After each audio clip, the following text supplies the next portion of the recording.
ബംഗാളിൽ ബി.ജെ.പി. സർക്കാർ അധികാരമേറ്റ ശേഷം വിവിധ ഇടങ്ങളിൽ വലിയ പരിശോധനകളാണ് നടക്കുന്നത്. പ്രത്യേകിച്ചും മദ്രസകൾ പോലുള്ള കേന്ദ്രങ്ങളിൽ, അതുപോലെ തന്നെ TMCയുടെ തൃണമൂൽ കോൺഗ്രസിൻ്റേത് എന്ന് പറയുന്ന ആയുധ പരിശീലന കേന്ദ്രങ്ങൾ, TMCയുടെ CPMന്റെ കോൺഗ്രസിൻ്റെ ഒക്കെ ഓഫീസുകൾ തുടങ്ങിയ മേഖലകളിൽ അതിശക്തമായ സുരക്ഷാ പരിശോധനകളാണ് നടത്തിക്കൊണ്ടിരിക്കുന്നത്. ഇതിനെതിരെ മലയാള മാധ്യമങ്ങളിൽ ചില വാർത്തകൾ നൽകുന്നുണ്ട് എന്നതാണ് ഏറ്റവും കൗതുകകരമായ കാര്യം. ഒരു സർക്കാർ അധികാരത്തിൽ വരുമ്പോൾ അവിടെ ഉണ്ടാകുന്ന ക്രമസമാധാന രംഗത്തെ കാര്യങ്ങൾ പരിശോധിക്കുകയും നിരീക്ഷിക്കുകയും അവിടുത്തെ സുരക്ഷാ സംവിധാനങ്ങൾ ശക്തമാക്കുകയും ചെയ്യേണ്ടത് അവിടുത്തെ പോലീസിൻ്റെയും സർക്കാരിൻ്റെയും ഉത്തരവാദിത്വമാണ്. ഇത്രയും കാലം കൃത്യമായൊരു പരിശോധനകൾ ഇല്ല. TMC ഗുണ്ടകളും CPMന്റെ ആളുകളും ഒക്കെ തന്നെ തോന്നിയ വഴിയായിരുന്നു മദ്യം, മയക്കുമരുന്ന്, അതുപോലെ തന്നെ മറ്റ് അശ്ലീല പ്രവർത്തനങ്ങൾ, സാമൂഹ്യ വിരുദ്ധ പ്രവർത്തനങ്ങൾ, ബംഗ്ലാദേശിൽ നിന്നടക്കം ആളുകൾ പല രീതിയിൽ പലതരത്തിലുള്ള കച്ചവടങ്ങൾക്കായി എത്തുക, അനധികൃതമായി എത്തുക തുടങ്ങിയ കാര്യങ്ങളൊക്കെ തന്നെ ബംഗാളിൽ നടമാടുകയായിരുന്നു കഴിഞ്ഞ 10-15 വർഷത്തോളം കാലം. അത് കൃത്യമായി തടയേണ്ടത് BJP സർക്കാരിൻ്റെ എന്നല്ല, ഏത് സർക്കാരിൻ്റെയും ഉത്തരവാദിത്വമാണ്. അവിടുത്തെ പല മദ്രസകളിലും പള്ളികളിലും ഒക്കെ തന്നെ ആയുധശേഖരങ്ങൾ ഉണ്ടായിരുന്നു എന്ന് പറയപ്പെടുന്നു.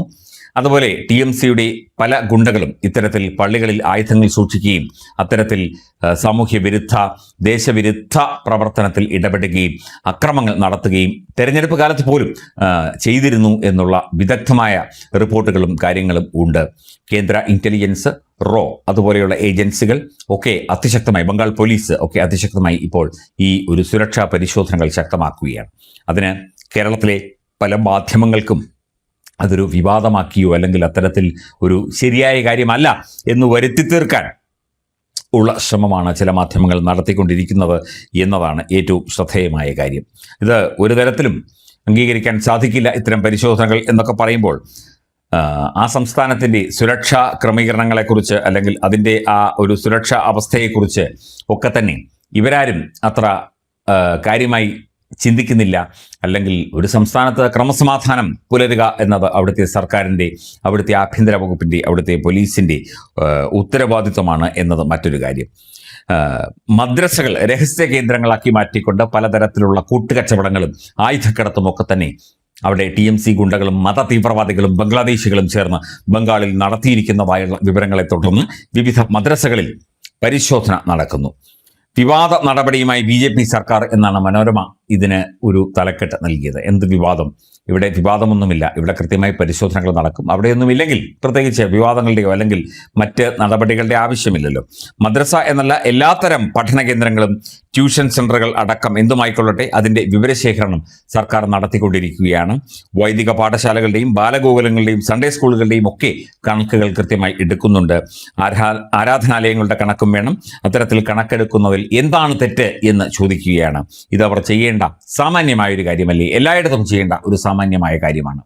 ദേശത്തിൻ്റെ സുരക്ഷയാണ് ഏറ്റവും പ്രധാനം. അവിടെ പരിശോധനകൾ നടക്കും. ഇവിടെ ഓപ്പറേഷൻ തൂഫാനുമായി ബന്ധപ്പെട്ട് പെട്ടിക്കടകളും ചെറിയ മുറുക്കാൻ കടകളും പോലും ഇവിടെ പരിശോധിക്കുന്നു. അപ്പോൾ പിന്നെ ആ പാവപ്പെട്ടവൻ്റെ വയറ്റത്തടിക്കുന്നത് എന്തിനാണ്, വിവാദം എന്തിനുണ്ടാക്കുന്നു എന്ന് ചോദിച്ചുകൊണ്ട് എന്തുകൊണ്ട് മനോരമ വാർത്ത നൽകുന്നില്ല? മദ്രസകളുടെയും മറ്റ് മതപരമായ പഠനകേന്ദ്രങ്ങളുടെയും കണക്കെടുത്താൽ മാത്രം പോരാ.